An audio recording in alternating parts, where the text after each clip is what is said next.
안녕하세요. 순급초대 유재구입니다. 오늘은 6월 1일입니다. 일요일이고요. 새로운 달이 시작되는 그런 첫날입니다. 이제 여름으로 들어서는 것 같습니다. 코로나가 또 이렇게 발생을 많이 하는 보도가 있었습니다. 서로가 건강에 유의를 해야 될 것 같습니다. 선거가 이제 3일 남았는데요. 선거를 앞두고 여러 가지 논란이 되는 상황이나 언행이 좀 있어서 보도가 많이 나고 있는 상황인데요. 유시민 작가님이라고 많이 얘기하시는데, 전 보건복지부 장관도 하셨잖아요. 노무현 대통령 계실 때. 뭐 유튜브에서 김문수 국민의힘 대통령 후보 부인이신 설란영 여사님에 대한 약간 뭐 왜곡된 그런 표현으로 보도에서 많이 나오고 있습니다. 유시민, 저는 전 장관이라고 말씀드릴게요. 전 장관이 저희보다 4살 위로 알고 있는데 7, 8학번 경제 전공을 하셨죠. 그리고 독일에서 아마 석사 받으신 걸로 알고 있는데, 선거 기간이니까 본인이 오피니언 리더로서 민주진영의 대변의 역할도 많이 하시죠. 좋은 얘기도 많이 하시는데, 이번에 이렇게 말씀하신 거가 상당히 좀 적절하진 않았어요. 저는 장소와 대상, 표현 이런 부분에서 적절하지 않았다, 이런 생각이 듭니다. 첫 번째가 장소인데요. 뭐 유튜브에서 하지 않았습니까? 레거시 미디어가 아니라. 유튜브가 미국의 ABC 알파벳 구글이 운영하는 거죠. 우리나라 한국도 1억 구독자가 출연했죠. 김프로라고. 그리고 지금 100만 구독자는 1000곳이 넘을 거예요. 1000곳이. 대한 미디어로서 상당히 두각을 나타내는 그런 매체인데, 물론 틱톡이나 페이스북, 인스타도 대한 언론으로서의 기능을 하지만 유튜브가 상당한 영향을 준다고 저는 생각을 합니다. 구독자나 조회수에서.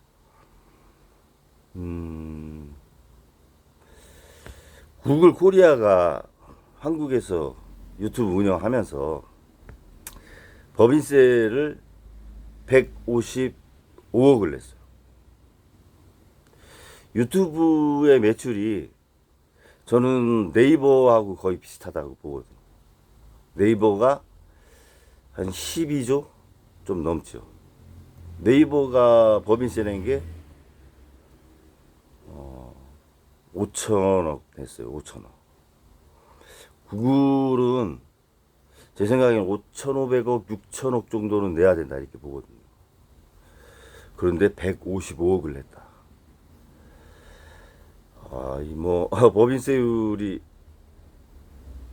1% 내려서 23% 됐나요, 지금?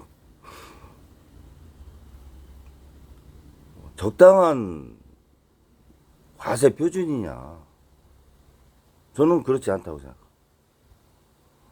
지금 트럼프 대통령이 관세를 얘기하면서 한국과 EU는 부가세라고 하는 별도의 관세를 국내에서 적용하고 있다. 이렇게까지 표현하거든요. 수출할 때 부가세는 환급을 또 해주거든요. EU도 마찬가지입니다. 그럼에도 불구하고 부가세를 관세로 또 적용하는 이 부분 나중에 그 미국 경제 베세트 재무장관이나 러트닉 상무장관하고 협의할 때 조율 잘 하셔야 돼요. 양보하면 안 돼요. 그런 구글이 운영하는 유튜브에서 법인세도 부적절하게 내는 그런 회사가 운영하는 매체를 통해서 우리 국민을 열성인자, 우성인자, 물론 생태계에는 열성이 우성이 있을 수 있어요. 그래서 적자 생존이 있을 수 있는 거죠. 물론 그 열성과 우성을 나누는 거는 사람 같은 경우는 뭐 신체적, 정신적, 사회적 이렇게 뭐 나눌 수도 있지만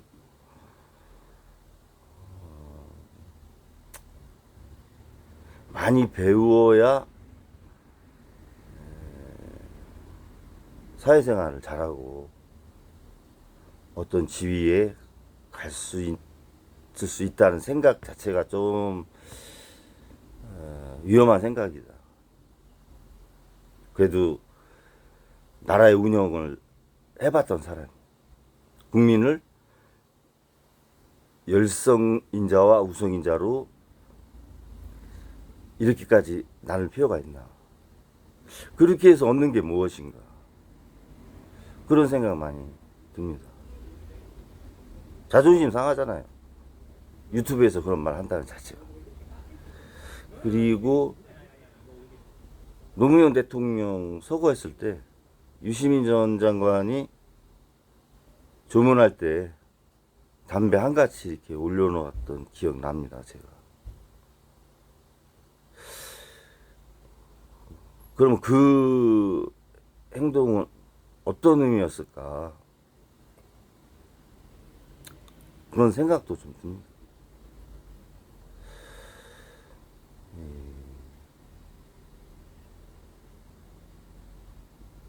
갖고 있는 생각, 그것이 행동으로 나타나는 게 일반적인 사람의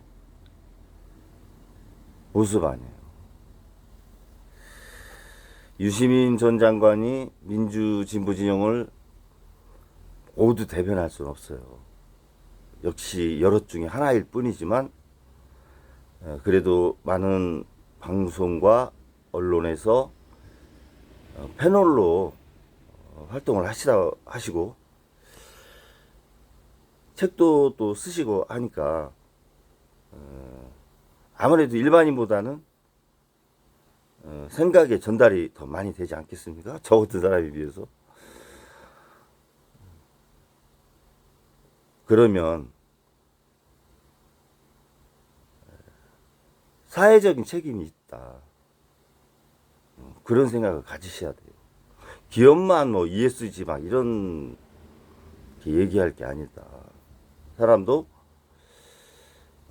그런 부분이 중요하고 국민은 법이라고 하는 부분을 상당히 존중을 합니다.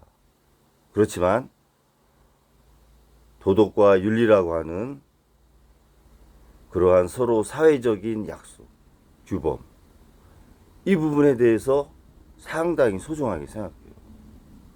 오히려 그 부분을 벗어났을 때 또는 아주 심각하게 벗어났을 때 국민은 화를 냅니다. 지금 유시민 전 장관의 그 말과 해명은 그런 상황까지 오지 않았나 이런 생각이 좀 듭니다. 좀 자신을 한 번 더 돌이켜보는 그런 계기가 됐으면 하고 진정한 사과가 있어야 되지 않느냐 이런 생각이 많이 듭니다.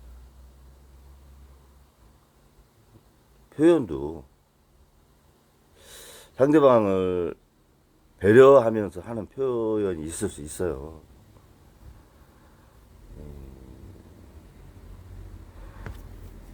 언어적 유희라고 할까요? 상당히 고급 언어를 쓰죠. 유시민 전 장관이 경제학을 했는데 너무 형용사가 많다. 언어에 또 말과 형용사가 있다는 것은 부사나 형용사가 많다는 것은 모습을 조금 더 미화시키려고 하는 부분이 있어요.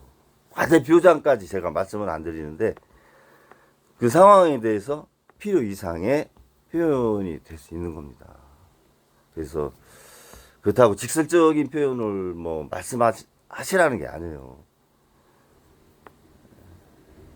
전달 방법 문제가 있습니다. 장소, 표현의 방법 이런 부분에서 그래도 사회 지도층에 계신 분으로서 사회적 책임이라고 하는 부분을 한번 생각을 해보시고 저는 오히려 그런 장소에서 우리가 뭐 김어준 대표하고 논의하는 과정에 우리가 지금 이렇게 대화를 나누는 게 유튜브라고 하는 미국의 구글이라고 하는 알파벳이라고 하는 회사의 매체를 통해서 이렇게 하는데 사실 구글이 뭐 네이버하고 매출이 비슷한데 연간 155억밖에 안 냈다. 뭐 네이버에 30분의 1밖에 안 냈다. 이게 적당하냐? 경제학을 했으면 이렇게 대화가 가야 되는 거 아니냐? 이런 생각을 하는 거죠, 저는.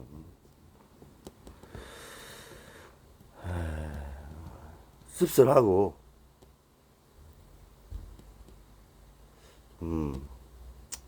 아쉬운 부분도 많아요.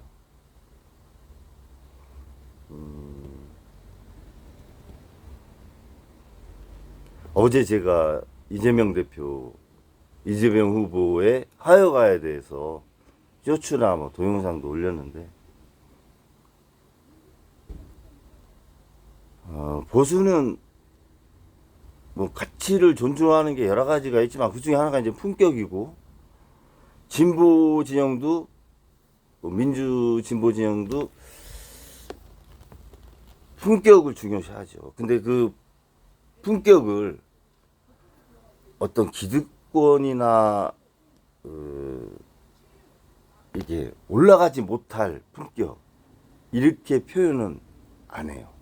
달성할 수 있는 품격으로 표현을 한단 말이죠. 그 가치를.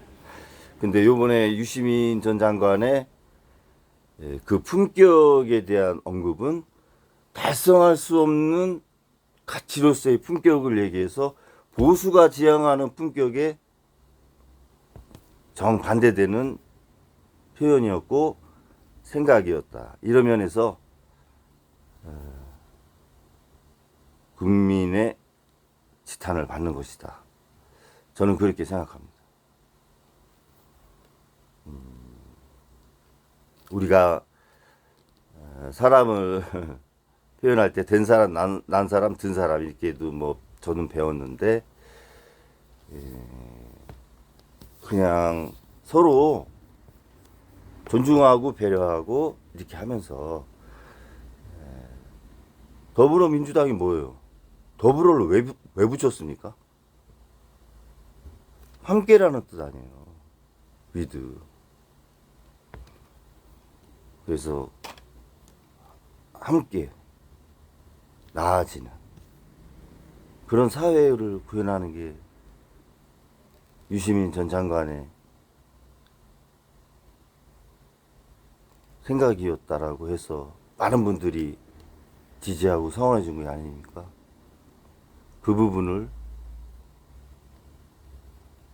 배신한 거예요.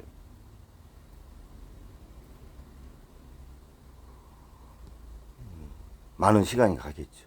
그 자욱이 우리 사회 지도층에 갖고 있는 생각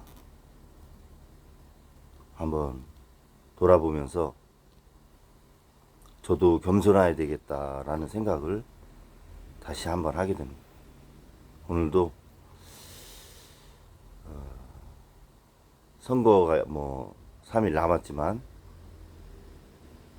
한 달 화이팅 하면서 시작하시고 남은 휴일 가족분들하고 행복한 시간 되시기 바라면서 방송을 마치겠습니다. 감사합니다.